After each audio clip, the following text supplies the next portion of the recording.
Hello everyone and welcome to Cinderful Gaming. I hope you're all doing well, I hope you're all staying safe, and most of all, I hope you're all fighting that war against the Grey.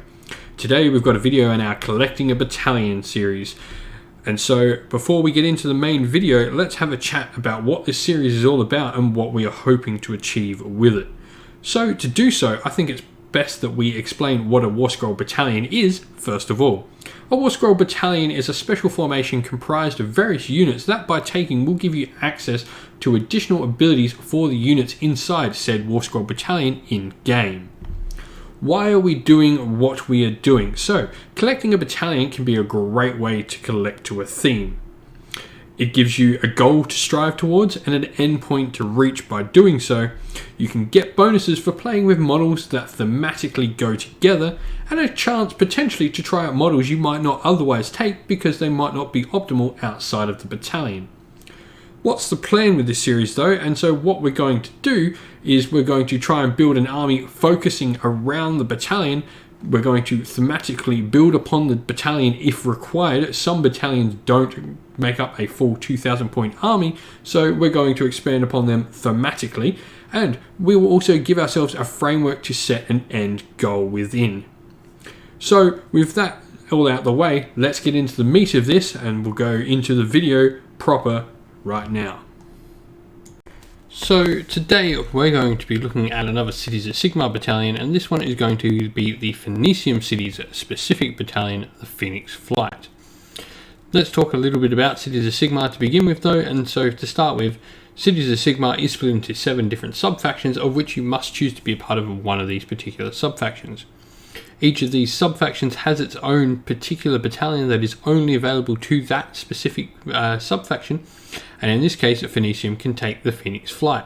Another thing to note as well is that with Cities of Sigmar, all the sub-factions are locked to being used with a particular realm rule set, and for Phoenicium it is Garan, the Realm of Life. So, let's get a look at what we get in the Phoenix Flight Battalion, and we'll start with the organisation. You can have 1 to 2 Phoenicium Frostheart Phoenixes and 1 to 2 Phoenicium Flamespire Phoenixes. The ability we get, this is at the start of the hero phase, you can heal 1 wound allocated to each friendly Phoenicium unit hollow within 12 inch of any units from this battalion. So, what this is going to do is give us a little bit of extra healing, and this combines well with the ability from Phoenicium that all our Phoenixes get an extra wound. That means our Phoenixes are going to be able to stay on the table longer. Phoenicium also has some really cool and unique rules, and honestly I'm not sure if this list gets the best use out of them, but this is a start, and for me I really think the city's got some fun mechanics that potentially could work.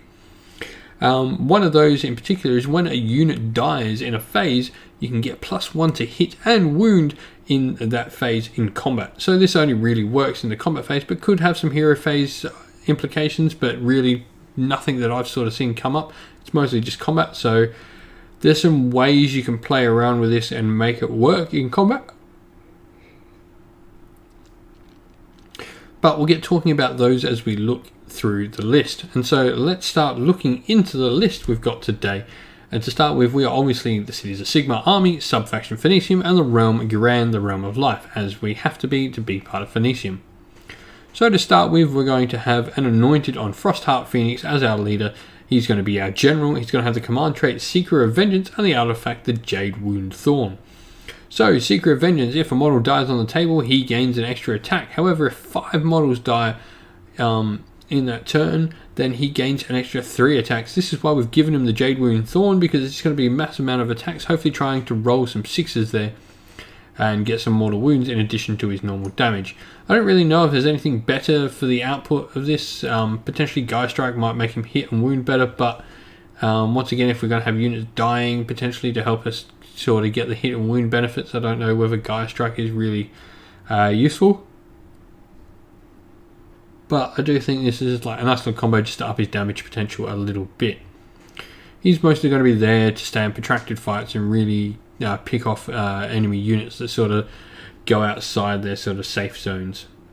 We're then going to take a Battle Mage. He's going to have the Realm of Garan spell, which is Shield of Thorns. This effectively allows one of our units to sort of have some mortal wound output if units charge it. He's going to have Amber Tide as his spell, which halves movement values, which is always, anything that deals movement penalties is always a great spell.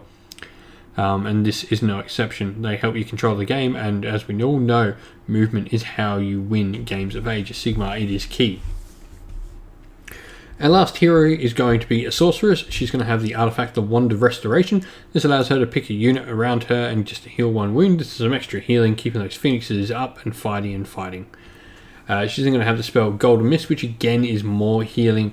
So that's another good healing spell. She's going to be able to help make sure our phoenixes stay in the fight. For Battle Line, we're going to have 20 Phoenix Guard, 10 Phoenix Guard, 10 Phoenix Guard, and 2 units of 10 Dark Shards. The Phoenix Guard are pretty simple. These are going to be the ones doing a lot of our heavy lifting, and if they can get the buffs of the +1 to hit and wound, they're going to put in some serious work, even the units of 10. Those units of 10 Phoenix Guard should easily be able to get all their models into nearly every combat they fight, meaning they're actually going to pack out like 21 attacks over 10 models, if you're including the champion in that, and they're going to be 2s and 2s, and you can potentially put some rerolls to hit on them with some command points if you like. So they can be quite fighty. That unit of 20 should be able to deal with most things just through weight of attack and weight of dice. The Dark Shards in here are an interesting choice, and the reason we'll put them in is because of Sorceress. She obviously needs some stuff to sacrifice, and if you manage to sacrifice the same unit down, you can potentially use it as a clutch moment late game to kill off a unit with that sacrifice. It's just something that could potentially work. Also worth noting is that the Sorceress actually has a command ability that's really cool that allows them to run and shoot. This gives them some incredibly decent ranged threat and can really pick off a few enemy units while you're rest of your army, like the Phoenixes and stuff, go pick up those objectives late game. It could be really clutch late game, these abilities from the Sorceress. For our other units, we're going to have 2 units of 3 Aether Wings, and these are here pretty much to use as sacrificial points to go die. Now, there's a bit of a tactic with how you work this in the faction, and so what you do is you charge your Aether Wings into the front line of your enemy units, because units can no longer choose not to attack, they have to attack, and then more than likely most units should be able to kill some Aether Wings, or you should be charging the Aether Wings into things that should kill them. What you then do is you charge one of your units of Phoenix Guard behind, and you just ever so slightly tag the unit with one Phoenix Guard and spread the rest of yours behind the Aether Wings, not allowing your opponent to move because you base locked them into combat there with the Aether Wings smartly, but also meaning that they have to attack those Aether Wings and they're going to get minimal attacks on the Phoenix Guard. I might do a video to explain how this tactic works properly, but I think it could have some uses. For Behemoths, we're then going to have a Flamespire Phoenix and a Frostheart Phoenix, and these will of course be in our battalion, which is the Phoenix Flight. A little bit more note on the Aether Wings as well. They can also be really great in the late game. If one of these units hasn't had to be sacrificed, then they've got some really decent movement and a couple of bodies, so they can potentially grab some late turn objectives.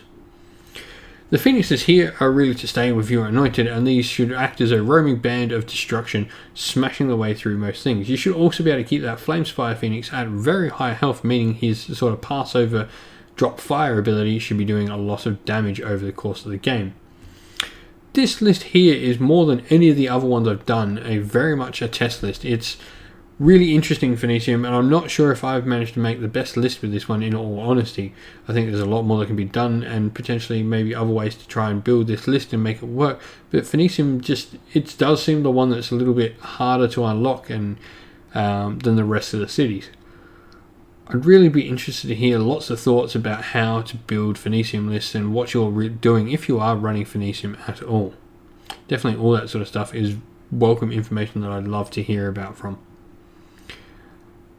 Some potential changes and thoughts on other lists as well with this is potentially we could go much heavier into the Phoenixes and sort of play a really heavy Phoenix list, maybe put in another Anointed and drop down some of the Phoenix Guard and get rid of maybe a unit of Chaff. This would allow us to run maybe double Phoenixes, and maybe potentially we could go really heavy on the Flamespire Phoenixes and use that Frostheart Phoenix that we're going to have from the singular battalion and make it so that he is sort of like the buff piece that keeps making sure everything gets healed with the other Phoenixes, and the other Phoenixes fly over and do lots of mortal wound damage. I might actually write that list up after this and do a separate video for that, and I'm going to be doing more Cities of Sigmar videos to come, but this is it for talking about the Phoenicium. I'd love to hear all your thoughts and stuff. Please don't forget to like and subscribe.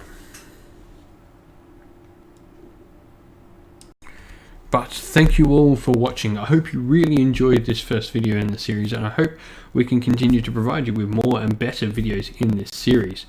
If you've got any thoughts or ideas, or even some comments to make about anything you saw in this video, please leave them down in the description below. It's very much appreciated. I hope I can use this to sort of help everyone out that little bit and get everyone's campaigns off to a great start and continuing to be fantastic things for both GM and player alike. Don't forget to like the video, and don't forget to subscribe to the channel. Every subscription helps, and every like helps other people find the channel. And thank you to everyone who has already subscribed. You guys are absolutely fantastic. Special thanks are in order for all of those people who help us out by supporting the channel financially on Patreon. Those are our Sinful Guard Militia, Christian Weir, Philip Ward and Dwight Crow, as well as the Sinful Free Guild Regiment member James. You guys are all amazing, and thank you so much for your support.